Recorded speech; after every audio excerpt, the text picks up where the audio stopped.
Hey guys, welcome back. It's Maverick here, continuing with part 2 of Evangelion 3.0, or since this is the Blu-ray version, 3.33. Definitely an alternate timeline kind of, well, maybe not alternate timeline kind of setting, maybe following directly after the events of movie 1 and 2, 14 years later and whatnot, but definitely in a different timeline from the original Evangelion series. So, still lots of questions. At the end of part 1, I mentioned my theories as to what everything is happening to this point. Even though they don't explain the situation explicitly yet, I think the implications are there, and there's enough information for us to kind of piece together everything that's happening, right? So, well, let's just see if those things turn out to be true, and if Shinji is going to finally be revealed the entire truth, and let's see what exactly he is going to choose, right? I don't really think it's going to be a situation where he willingly triggers Third Impact once again, but we'll have to see about that. So, without further ado, let's get into the movie.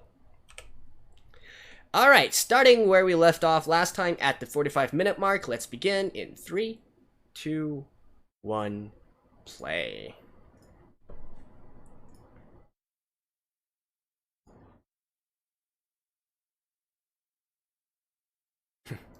And obviously we still have to, like, get the entire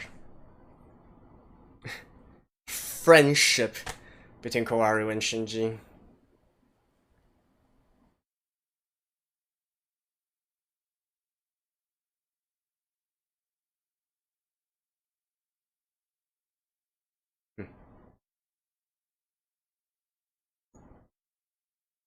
Right, make sure I'm recording and all that. Alright.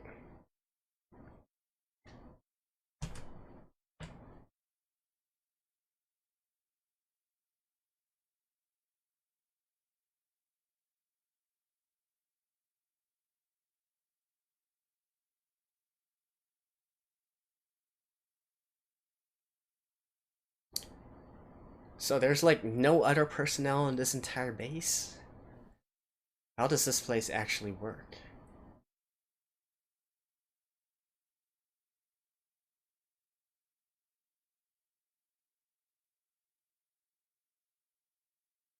And Shinji, you never thought about asking Kawaru, like, where does he stay?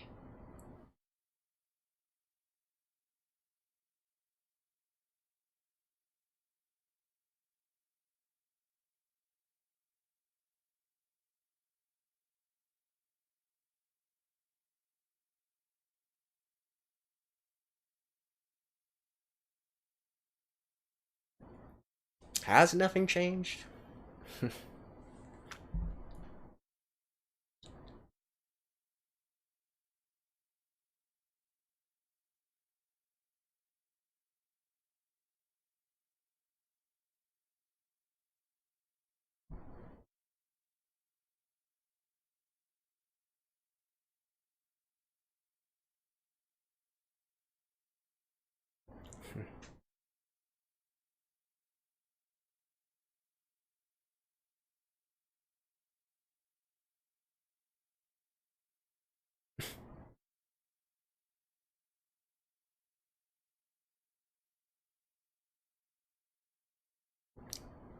Right.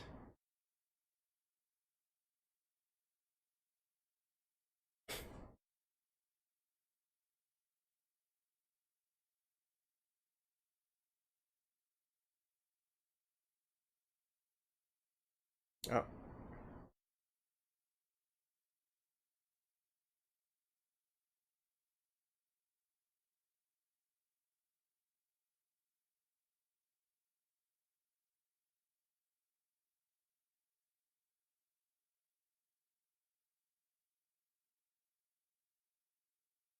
Been in this world a little longer than...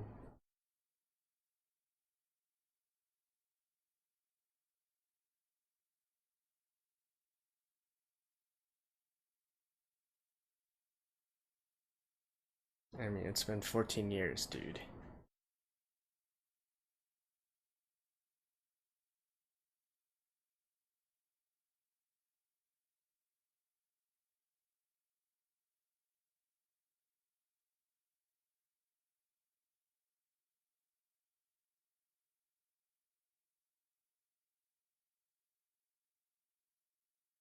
14 years, eh? Yeah, now that I think of it, that's gotta have some significance, right? I remember Shinji was 14 years old, right?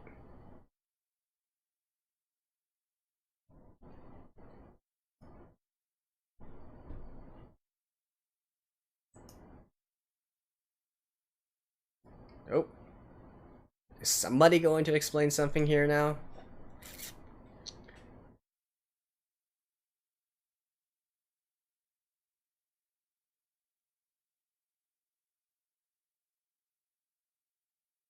And of course, Kawaru is completely unfazed by everything. I mean, he's not exactly human, so.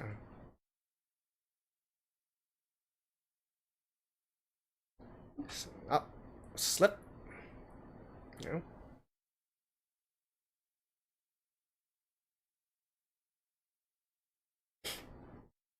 Such an ikemen.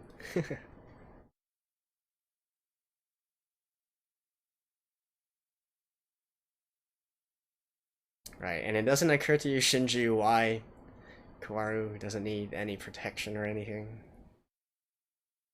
Oh well. Like I said, Shinji isn't exactly the sharpest tool in the shed, so. Yeah.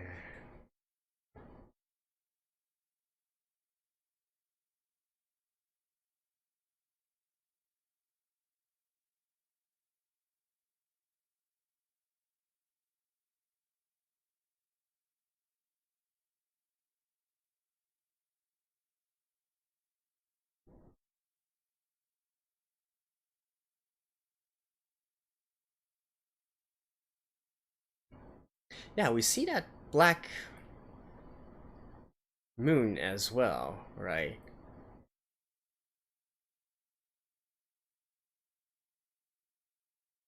So, in a way, this is also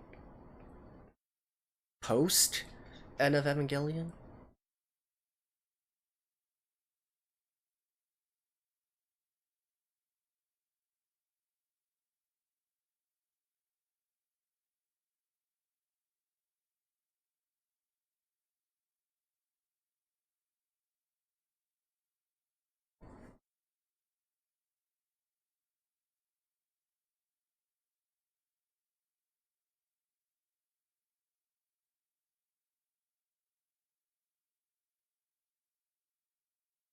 Well, technically you did this.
Yeah, so pretty much as I mentioned at the end of part one.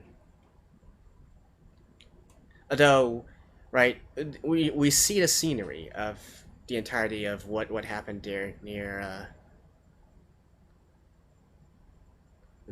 Third Impact, right?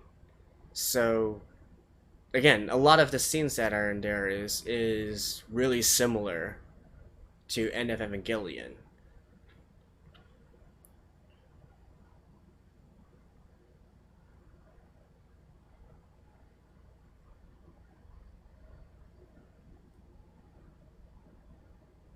Hmm. But again, this is. But even the start of this particular reboot, whatever you want to call it,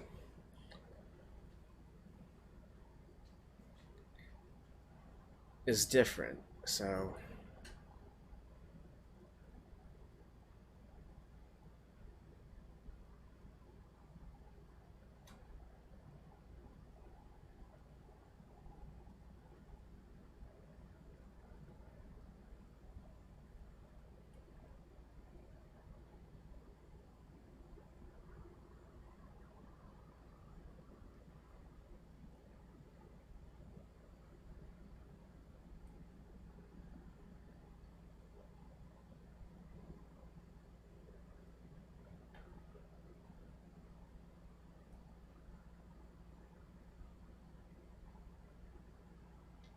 Shoki.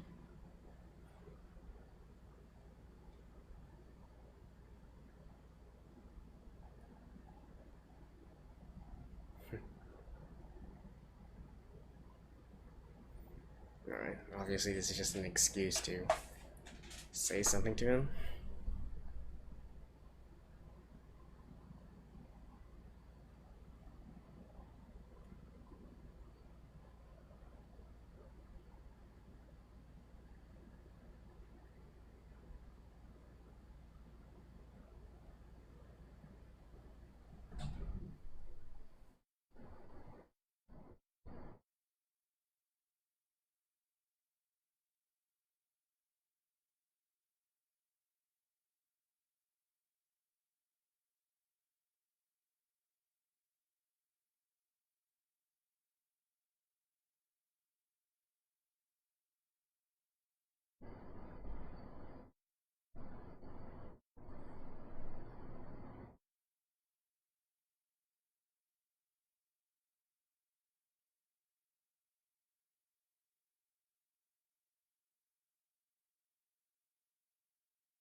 Wow.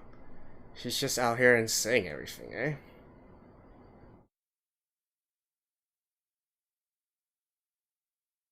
Oh.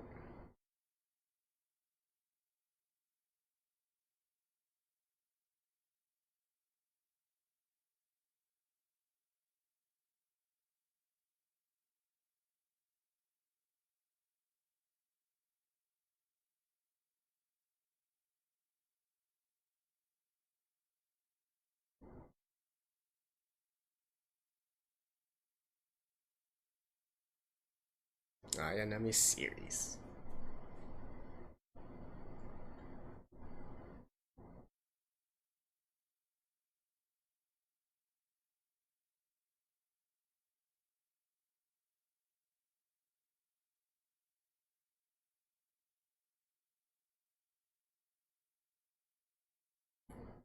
Right, so the game they're playing is basically, you know, sort of like Jenga or whatnot. Take things out without the entire thing collapsing.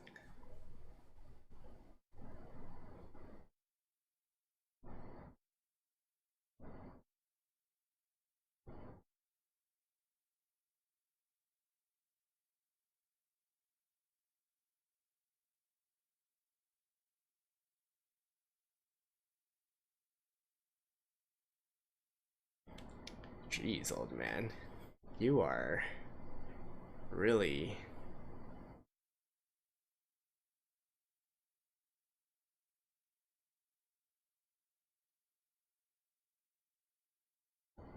Hmm.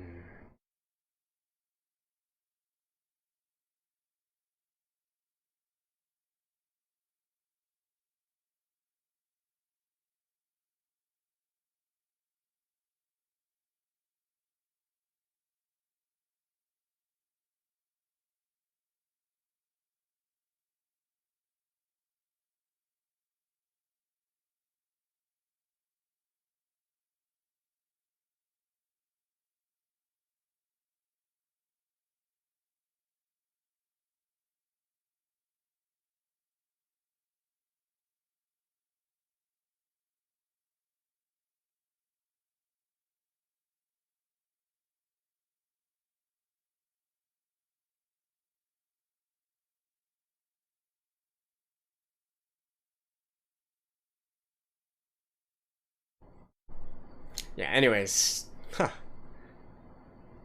I actually think it's really...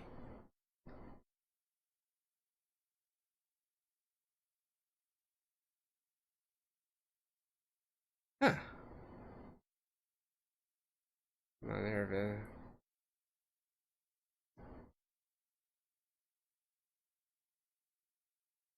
Alright, who's gonna save him? Kawaru?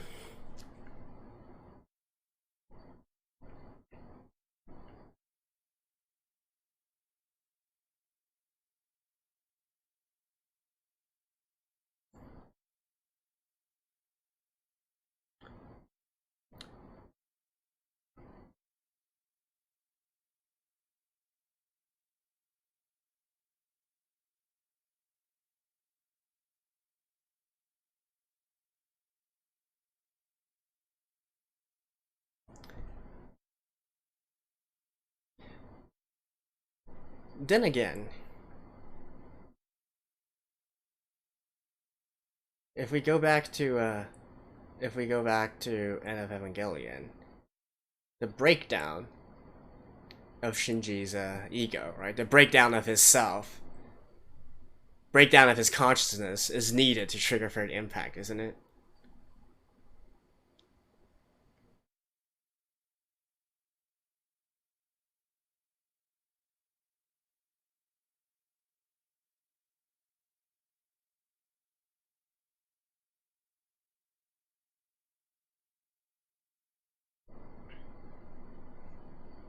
Hmm.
He's gonna put it around his own neck?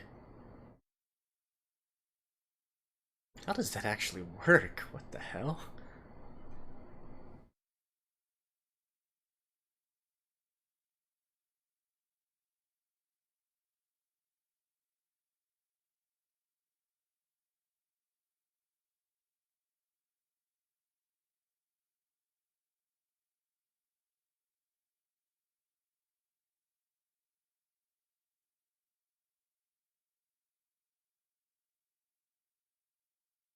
They're calling it the fourth impact now. Yeah, so basically trigger another impact and then rebuild the world, right?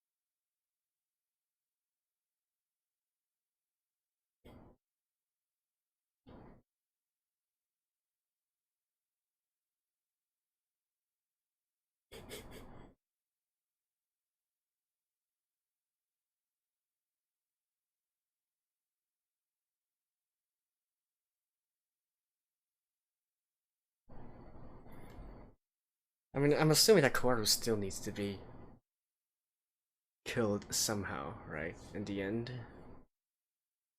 And that might be the final straw that breaks Shinji once again. Similar to the original series. Then again, it's hard to say. And by the way, isn't this just Unit 01? Like, I thought they said Unit 01 was being the I guess it could be a clone of Unit 01, right? Because it's double pod. Yeah.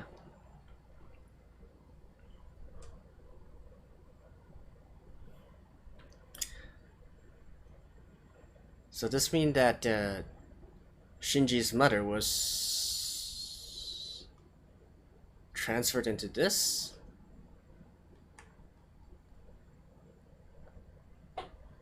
How do they know this?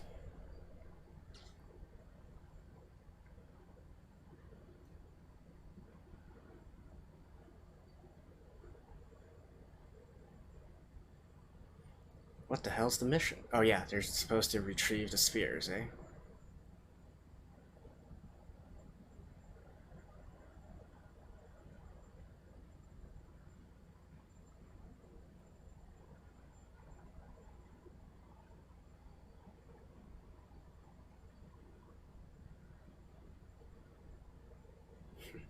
I like how she uses a Reaper weapon, eh?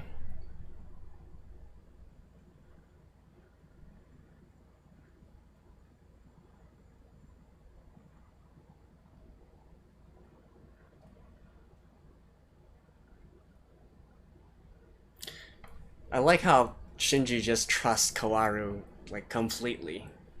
Even though, like...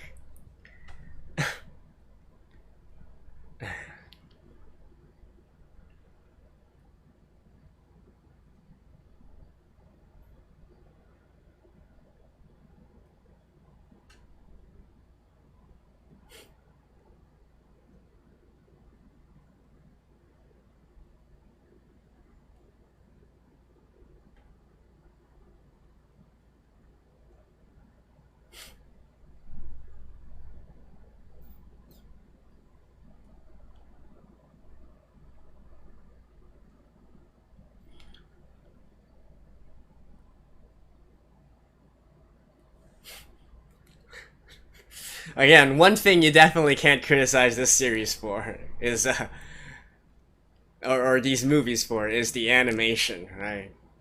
Yeah.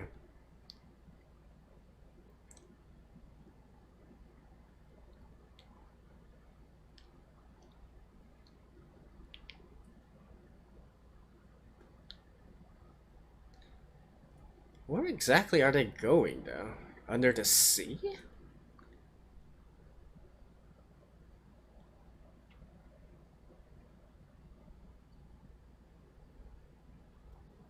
Or is this under Nerve headquarters?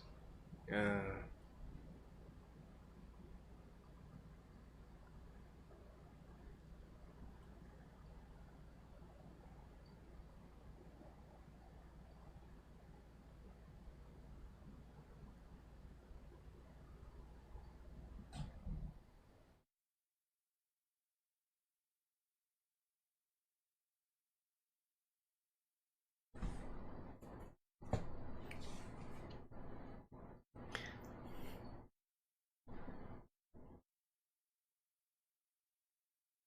the spirits of Longinus. Cassius.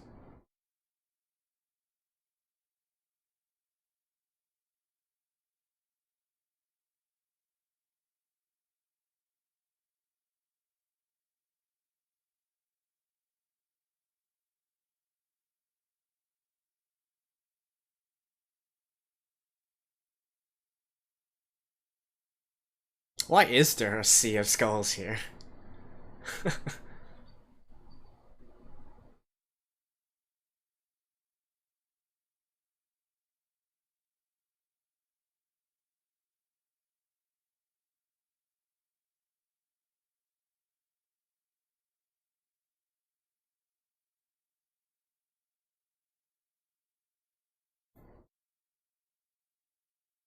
Really? Yep.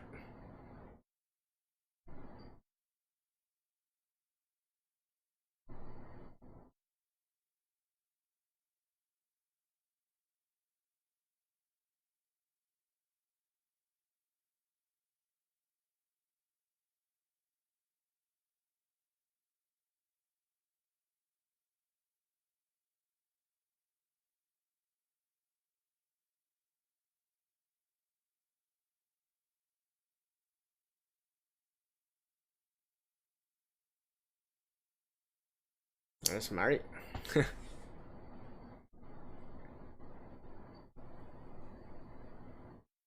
Oh, but they don't know the existence of Kawaru. Oh.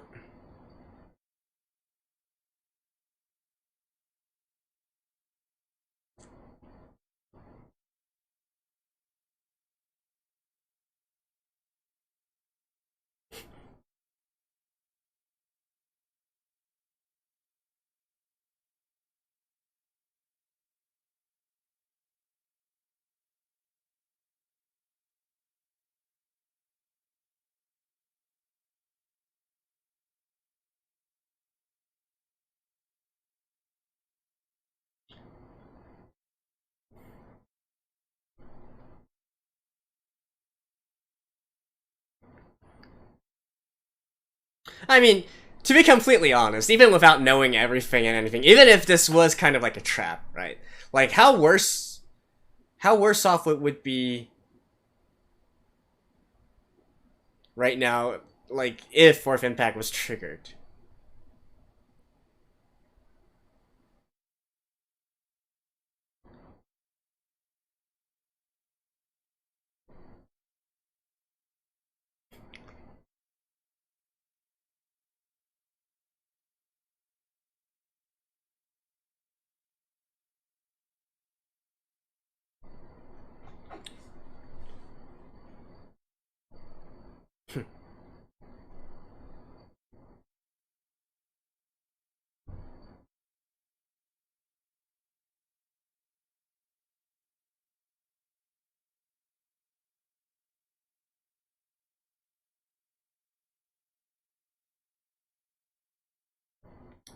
What are those things around him?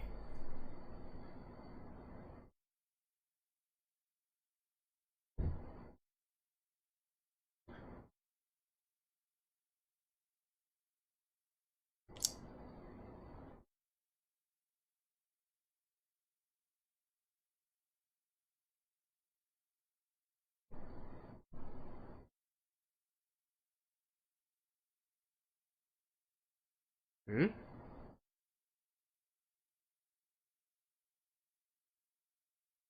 Oh.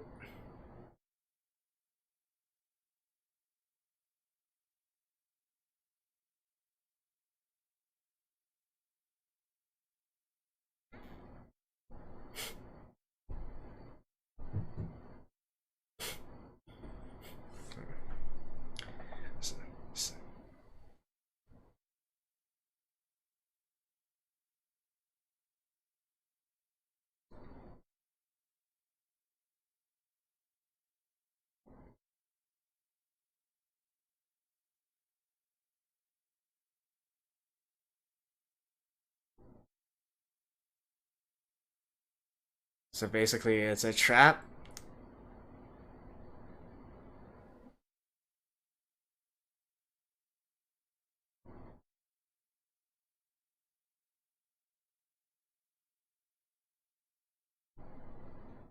Yeah.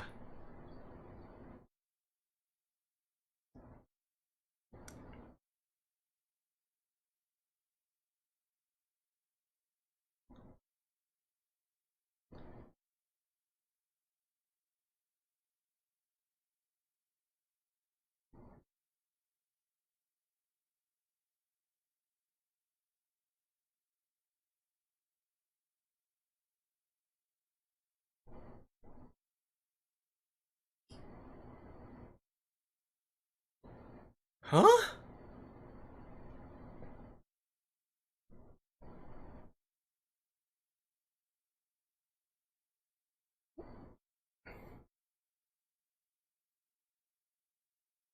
Dude, when even Kawaru was telling you to stop, you better.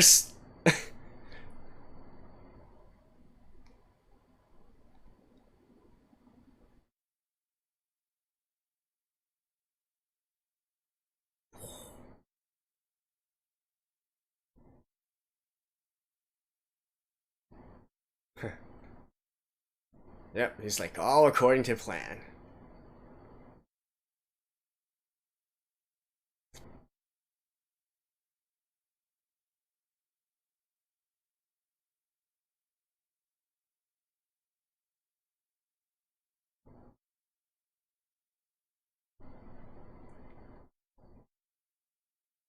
12th angel.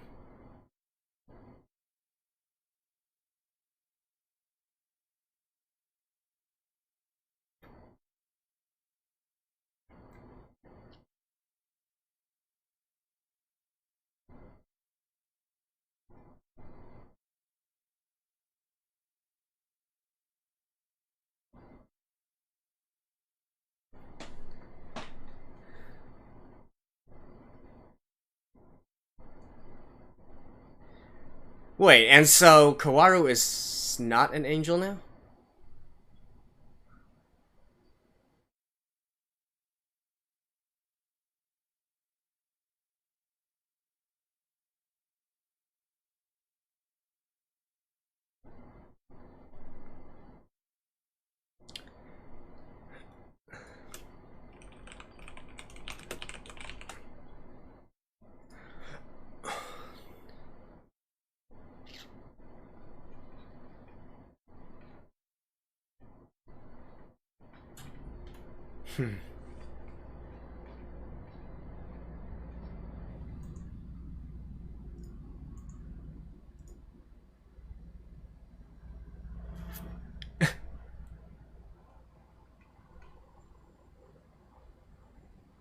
The fault?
Alright. What's gonna happen now?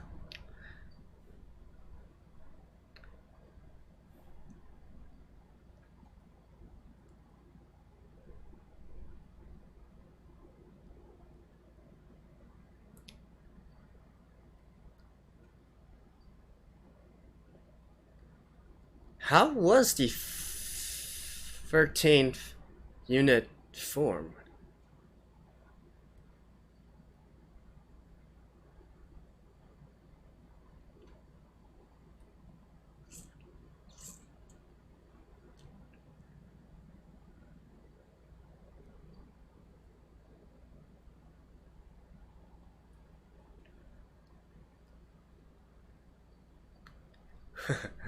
I guess it's a situation of here we go again.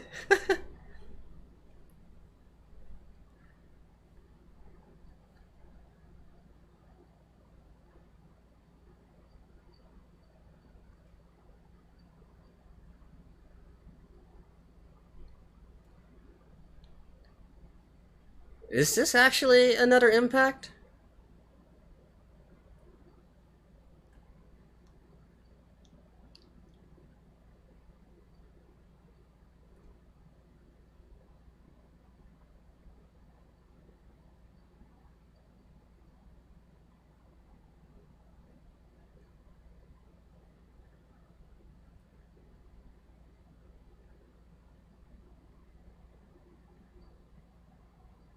Yep, fourth impact.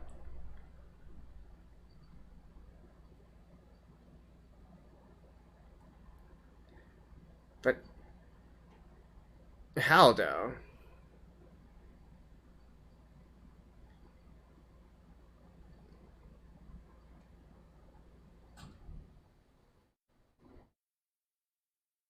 Yeah, it's of course.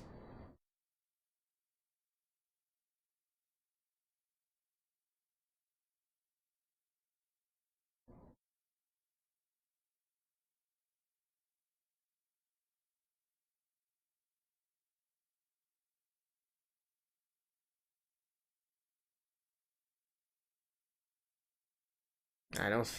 I don't think it's gonna work though. Oof.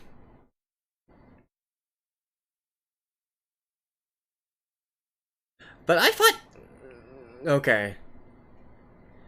I think we need Unit 01 though.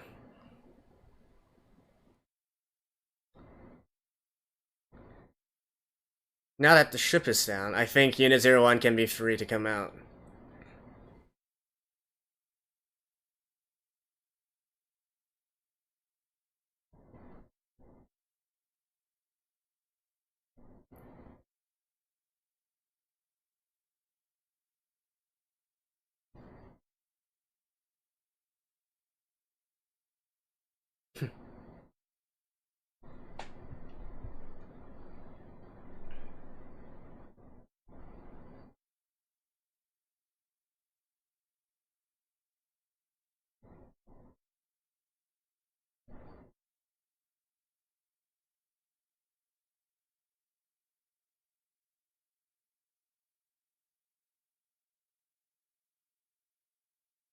No, at this point, I don't even know who to root for, right? Because I actually think Fourth Impact needs to be instigated to return things once again.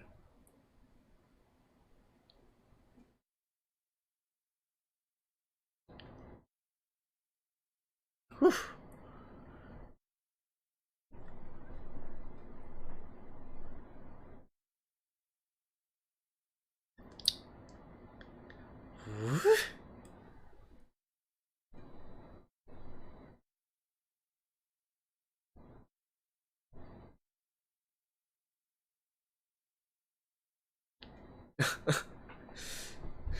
So they're fully embracing the.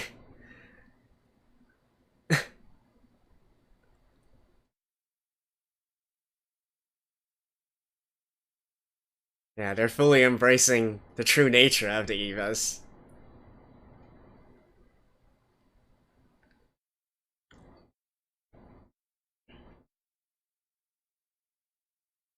Oof. Does that actually mean much?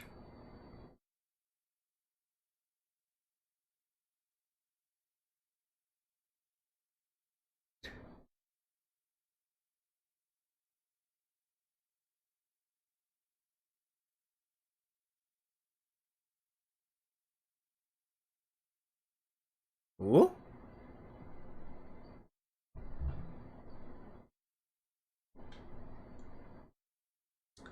Self-destruct?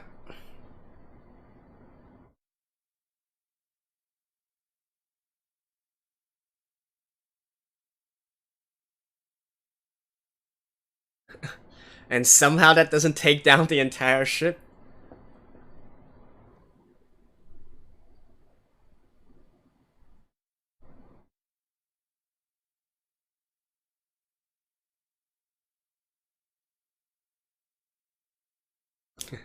And now we get to a moment of peace and tranquility, right? Now, again, I don't. I'm not sure who I should be rooting for at this point. Like, even though, it seems clear that Fourth Impact is bad and like, and all that. Okay, so that was Kara's head blown off or something.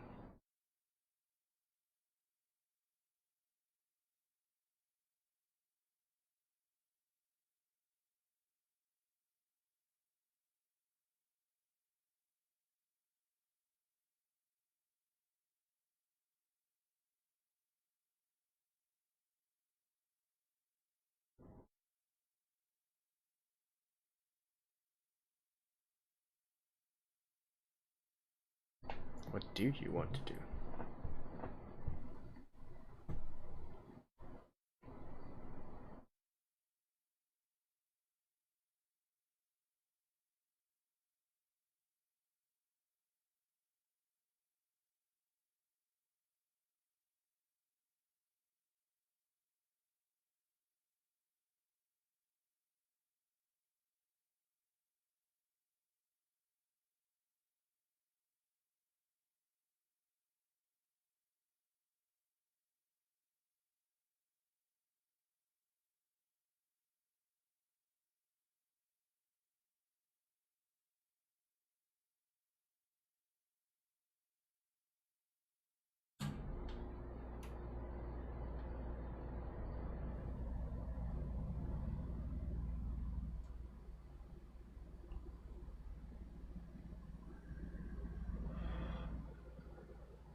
We'll meet again. Yep.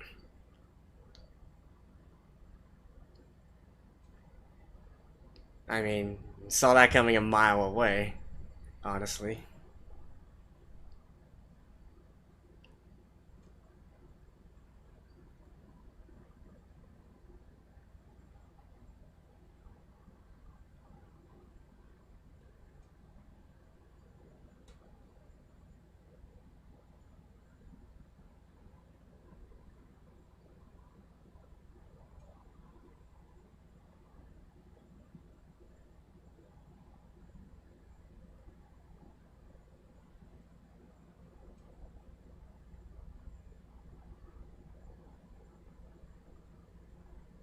I saved a princess.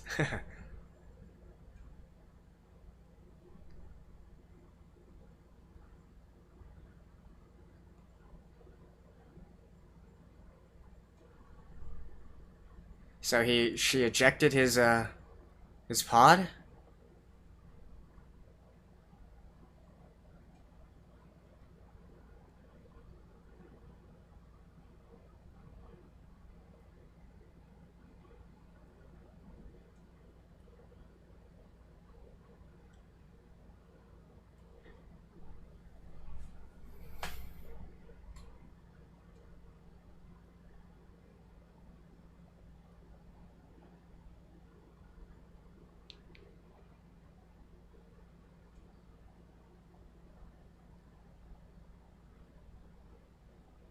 I mean, again, the visuals are like absolutely stunning and all, but what the hell is actually happening?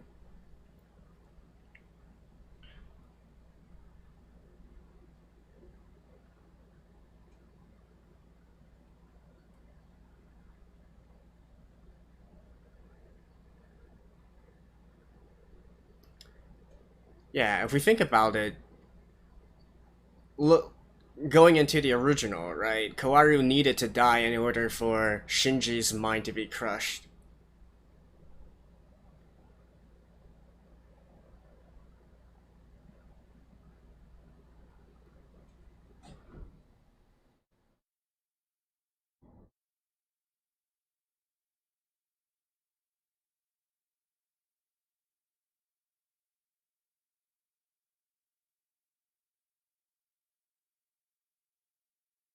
Right, the true awakening needs to happen through the true fourth impact or whatnot needs to happen for Shinji, right?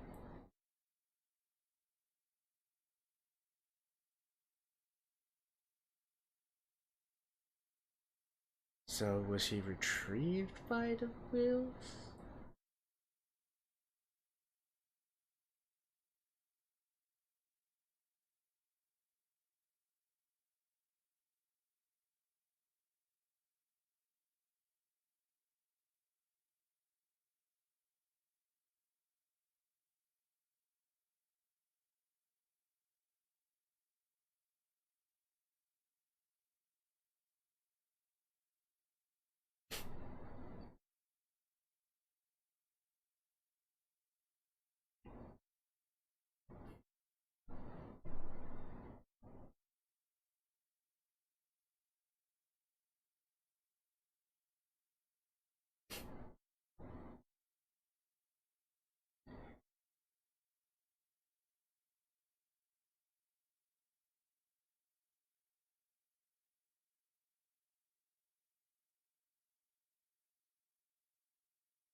Ooh.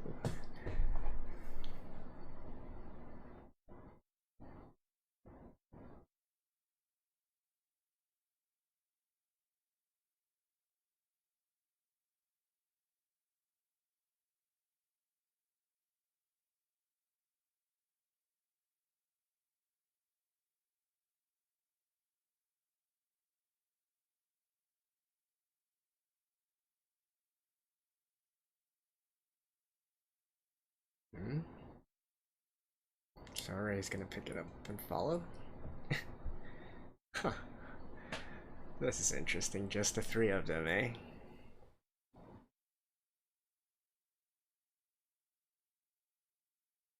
I mean... what the hell is this? I feel like they opened up like a whole new can of worms with this so-called reboot and whatnot.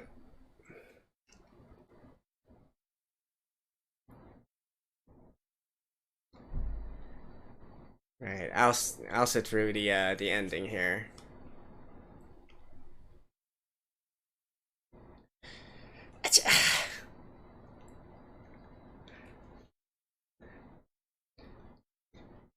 I don't like. There's so much stuff I want to say, but I don't even know if what I'm going to say makes sense, right? Because there's just too many questions here as of this point. Like, even how impact is triggered, or like what the units actually are, and all that stuff. I feel like I guess this is a work that converged all the major studios here. Right. I mean, don't get me wrong, like from a visual perspective, this movie was amazing, okay? If nothing else, it definitely was that. The plot though? And I mean Shinji is just being Shinji as usual, right? I don't think we should have expected anything other than what we saw here. Right. It's just the plot though. This is I hesitate to say whether this makes sense or not because, you know, as usual with a lot of Evangelion series stuff, you really need to fit the whole thing together, right? But I have to say, this is not, even compared to the original, this is not an easy task to piece together. Alright guys, what a roller coaster of a movie here, and I am kind of flabbergasted by everything that's happened, as can be evidenced by my reaction throughout throughout the movie, and also kind of the lack of it, right, because I'm just, like, speechless, like, what exactly is happening right now? I mean, I guess from a plot perspective, it pretty much happened the way that I mentioned during the half point mark, right? So basically, third impact was somehow triggered, and they are now blaming Shinji for it. I guess there were some consequences in terms of that near third impact triggerment. In the end of the second movie, it didn't seem like anything really happened, right? Things just were stopped in its tracks because of the Spirit of Longinus before anything really happened. But here it seems that, you know, the entire Earth kind of went into a sort of third impact situation that was similar to what happened in End of Evangelion, right? Where many souls, many humans dissolved into LCO and were all sort of like observed into Lilith, or in this case it'd be Unit 01, right? And then basically on the verge of completing the third impact here. So at the end of the second movie, it was apparently stopped by Kawaru, and you know, already I think no, there's lots of questions I have about this, but let's continue on for now, right? And so anyways, you know, 14 years later, and we get all this this kind of stuff. I'm assuming that I'm not sure how I feel about this entire time skip situation, but as I said, maybe it's just a case where Shinji was completely turned into like a sea of LCL or something of that sort. I mean, 14 years, right? There has to be some significance to it, and 14 years is exactly the age of Shinji, so I'm assuming it's basically rebirthing him and allowing 14 years to pass to grow into his 14-year-old self, right? Although that doesn't really explain Asuka and what happened to her and all that, but I mean, there are a lot of questions I have with this particular third movie here, and so somehow they are trying to trigger the fourth impact instead, even though Shinji was stopped eventually, this is still playing right into their hands and whatnot, so they are still going to continue the project going forward, and you know, that's that, right? I have to say though, you know, there are a lot of things happening here that doesn't quite match up with the original canon, right? I mean, that much was obvious even from the second movie and whatnot, but, you know, they are changing things a lot now. And back in the first and second movies, I could still kind of see, alright, it's kind of the similar situation, but there are some slight differences, and maybe these slight differences will eventually turn us into, like, into a situation that's completely different, right? I can see that. I can totally see that. But here, like, we're just completely going off the walls crazy into all sorts of different places. Now, I do have a theory about this, actually, which is that perhaps they try to make this a little bit more appealing to you know, to fans at large, to anime fans at large. So because if there's one thing that you can't detract from this particular movie, it's in its visuals, its animation, right? It's actually stunning. And especially that entire sequence from the beginning of this movie all the way to like the halfway point and whatnot, where we go through, you know, the entire like sort of mecha transformation, really reminiscent of space mechas and whatnot. That was cool, right? The action in this series was cool, and if you like mecha and you like that kind of transformation, you know, that kind of thing, especially from a more hard science kind of background, you would love this, right? You definitely can't detract from that. I certainly enjoyed it very, very much, even though I was like going WTF the entire time in my head, right? But regardless of that, you can't take away that it was stunning. It's visually, aesthetically pleasing, right? So that's that. I do wonder if it's trying to add these kind of elements in to sort of draw in the casual viewer, right? But then we get to the second half of this particular movie, and I don't really think a casual viewer, right, someone who doesn't understand the Evangelion series, would understand anything that happened in the second half of the movie here. But the thing is, even if you are an Evangelion fan, right, and you know all the lore and the canon and whatnot, you still don't quite get what's happening at the second half of this movie here, because they changed a shit ton of things, right? Like, I mean, going back to something that's I guess you could say a very crucial point here is, why exactly is Shinji able to trigger third impact?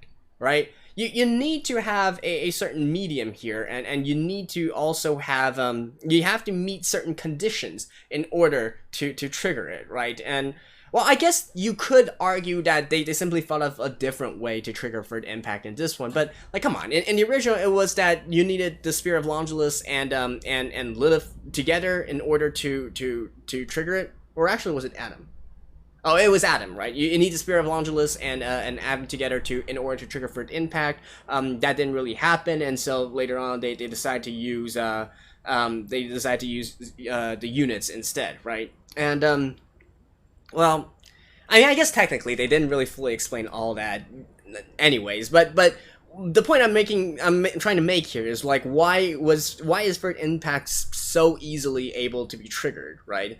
I mean, I guess that could be a difference in the original series versus this remake, this rebuild here, right? Where things do operate a little bit differently, and that's one of the beauties of having this multiverse, of having this you know, if you already imply in your canon that, you know, there could be multiple alternate versions of things happening and whatnot, I guess you could technically say that things change a little bit differently, canon changes a little bit differently from place to place, and so, you know, we do get this situation here. Like why is Shinji so easily able to trigger fourth impact here, right? And so on and so forth. I mean, that's definitely still a question mark. I will say though, I'm not entirely sure if triggering fourth impact is a bad thing at this point in time, right? I mean, the world is already quite effed up as it is. I mean, I don't really think it can get any worse, right? So who knows? Who knows, right? Maybe we are still getting a fourth impact at the very end here, or you know, some way to sort of reset the world, right?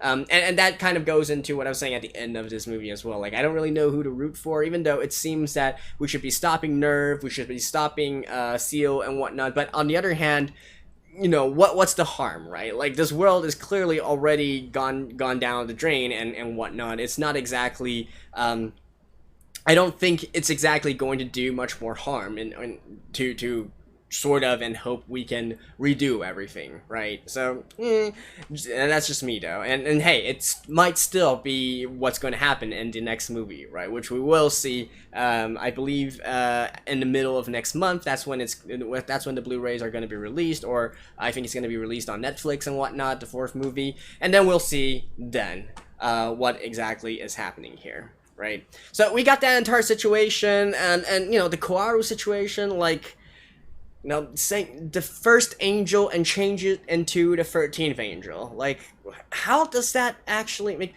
Okay, the first angel mentioned, I guess I can kind of get, right? He is sort of like a descendant of Adam, right? So I think that's what he was referring to in that scene there. So he doesn't realize that he himself is actually one of the angels. That's one thing, and I actually was under the impression that Kaworu knew everything that was happening up to this point, right? Because of, you know, his sort of foreshadowing back in the first and second movies here. It seemed that he's already been through this entire situation before, right? And now he's trying to change this particular outcome, change it into an outcome that is more favorable to Shinji and one that will bring him happiness, right? That's what he's been implying throughout the entirety. And yet something happened here that causes him to also lose sight of what's actually happening.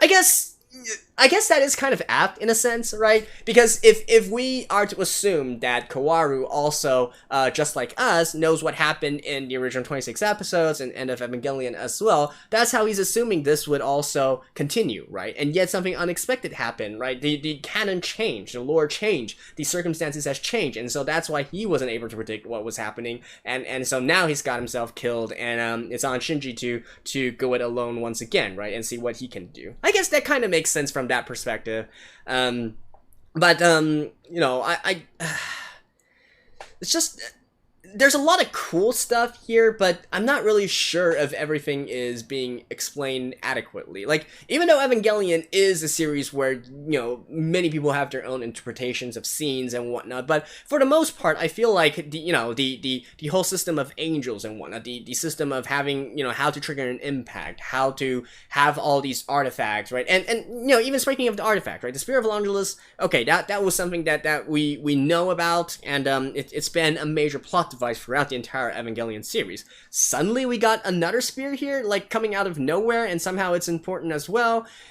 I mean, my best guess would be that would probably be the spear that came alongside Lilith, right?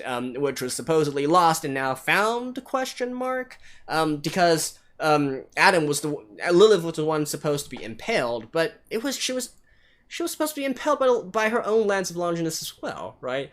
So why do we now have... Did they just simply rename it into something else and that's that?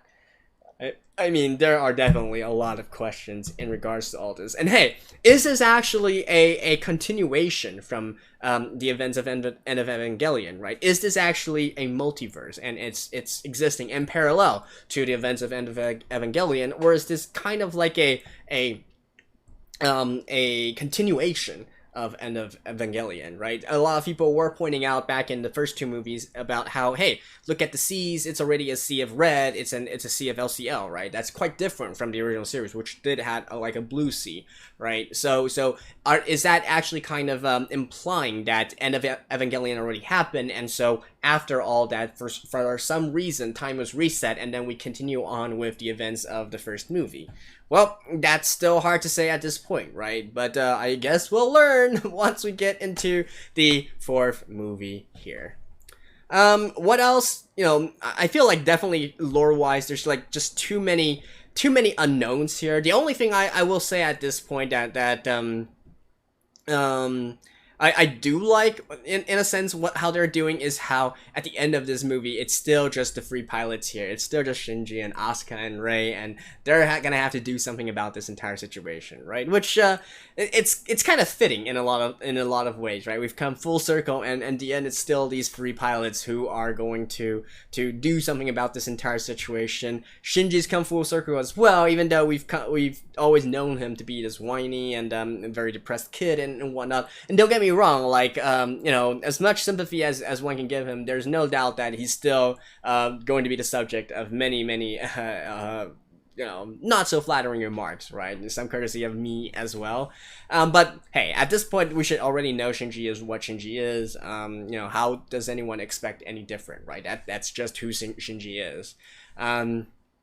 So yeah, I mean, in the end, I wouldn't put it past the production to still make it to turn into a decision that's driven by Shinji at the very end. It's just, obviously, you know, how exactly is it going to tie into everything, and how exactly is he going to bring happiness to everyone, right? Because End of Evangelion and episode 26 of the original series, you know, they represent contrasting kind of endings here. You know, you could argue that the original episode 26 was a happy ending, the End of Evangelion was a bittersweet ending.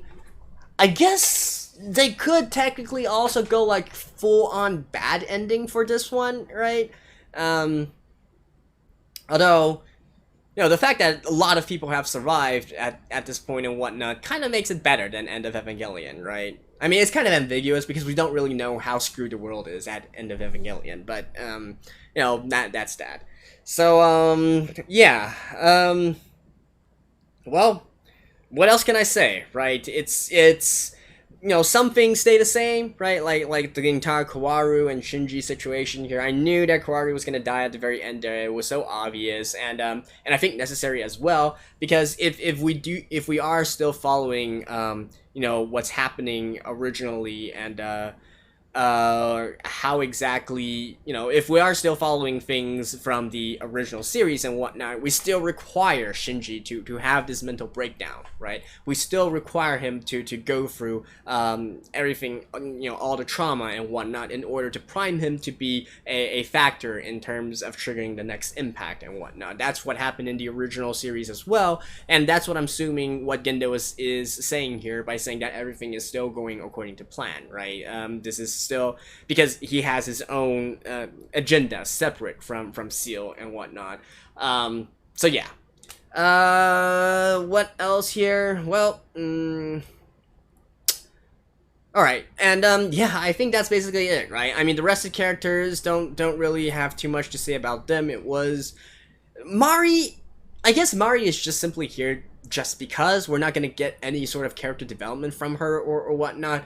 You know, you would think that all the pilots of Evangelion, of the Evas, need to have their own little sad backstory and whatnot, right? But well, In any case, that's that. Yeah, I don't think there's too much else to add at this point. Let's just go forward and wait until the fourth movie to see if we can make sense out of all of this. I have to say, like, for me, the original two endings was good enough for me. I didn't really require anything else to be said or to be done in everything. If there was anything that I did want, it would be like a sort of, you know, not exactly a reboot or a reimagining as we have here, but simply to update the original series with modern graphics. Like, if we could have the original series and in all its glory and whatnot, and animated in this style, like, holy shit, that would be awesome, right? Trying to mix things up like this, I don't know.